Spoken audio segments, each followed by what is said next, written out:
Senhor Presidente, senhores membros do Governo, senhoras e senhores deputados, a Lei das Comunicações Eletrónicas regressa hoje à nossa discussão. Mas este regresso, infelizmente, não traz boas notícias. Apesar da explicação do Sr. Secretário de Estado, aquilo que podemos constatar é que mediou um ano entre a apresentação da anterior proposta de lei e a atual, aquela que estamos a discutir hoje, e durante este ano, desculpem a expressão, Sr. Secretário de Estado, com todo o respeito, o Governo parece que não aprendeu nada. Não aprendeu nada porque a proposta de lei traz exatamente as mesmas fragilidades. Uma delas tem que ver com a privacidade nas comunicações eletrónicas, bem como com a mercantilização dos dados pessoais, algo que, como muito bem refere a Comissão Nacional de Proteção de Dados, nunca foi reconhecido na ordem jurídica portuguesa e na União Europeia. Esta mercantilização contraria a Constituição da República Portuguesa e contraria a Carta dos Direitos Fundamentais da União Europeia. Nestes diplomas, necessariamente orientadores de todos os processos legislativos, promove-se a igualdade da pessoa humana e a proteção dos dados pessoais. A proposta de lei do Governo, pasme-se, ignora estes valores fundamentais, o que, obviamente, o PSD nunca aceitará. Por outro lado, constatamos que a proposta de lei não assegura os direitos do consumidor, em caso de denúncia, por exemplo, do contrato pelos próprios consumidores. E apesar dos alertas feitos pela DECO e pela própria ANACOM, o Governo apresenta-nos normas que, em vez de protegerem o consumidor, tornam-no mais vulnerável ao poder de mercado e refém das fidelizações, e este foi um tema amplamente debatido nas audições que tiveram lugar na anterior legislatura.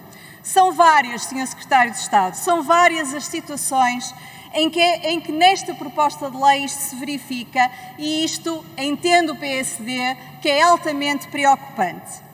Na proposta de lei, por exemplo, não existe a figura da compensação automática a favor do consumidor por incumprimento das regras da portabilidade.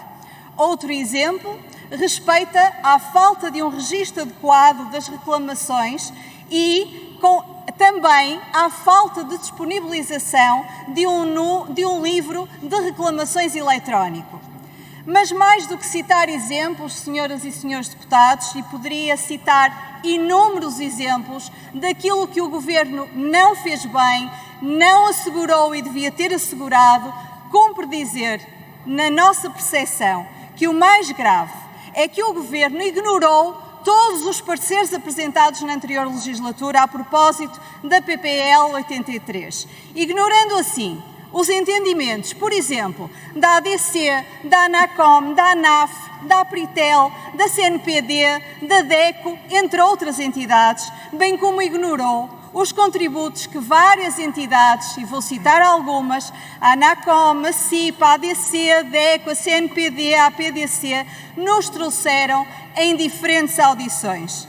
Fala ao Governo de uma construção participada quando desconsidera todos os contributos que foram dados na anterior legislatura e teve tanto tempo para apresentar uma proposta de lei diferente, considerando todos esses valiosos contributos. Sr. Secretário de Estado, são horas e horas de trabalho feitos nesta Casa. São contributos valiosos que o Governo não considerou e que, se o tivesse feito, teríamos hoje uma proposta de lei muito mais equilibrada.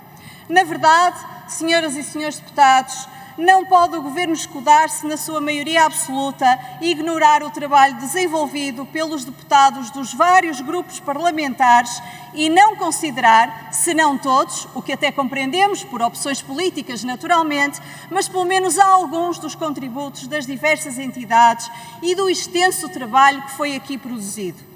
O PSD está naturalmente disponível para trabalhar o diploma na especialidade, mas não pode deixar de lamentar esta atitude deste Governo, que, ao contrário do que anuncia, vai evidenciando alguns sinais de poder absoluto.